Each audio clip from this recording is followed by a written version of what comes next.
Partia Mundësia ka zhvilluar një takim elektoral në qytetin e Korçës, ku janë prezantuar kandidatët për deputet të kësaj force politike. Sipas kryetarit Agron Shehaj, objektivi është që Mundësia të fitojë të paktën një mandat në qarkun e Korçës. Partia Mundësia në Korçë do marri një mandat, të paktën një mandat. Një thirrje për ju që të vazhdoni ta mbështesni, të vazhdoni të punoni jo vetëm për Partinë Mundësia, por për të ardhmen, të mbështesni ndryshimin, se ndryshimi do vi vetëm nëpërmjet votës tuaj.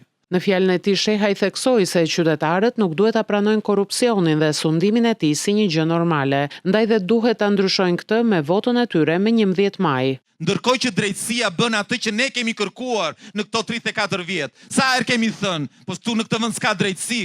Pse nuk i arrestojnë të korruptuarit? Ja i arrestuan të korruptuarit. Por Edi Rama çka ka bërë? I ka marrë dhe i ka futur në lista.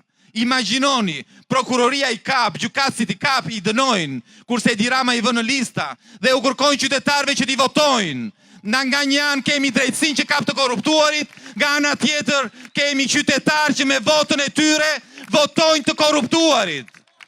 Nuk mund të presim që gjithçka ta bëj drejtësia. Duhet të reagojmë. Në datën 11 maj, tu japim një përgjigje. Jemi kundër të korruptuarve. Do votojmë kundër të korruptuarve, kundër korrupsionit, kundër listës Edi Ramës, me të korruptuar. Shehaj ka kërkuar qytetarëve që më 11 maj të votojnë Partinë Mundësia me numrin 10, që Shqipëria të nisë procesin e ndryshimit dhe të luftojë korrupsionin.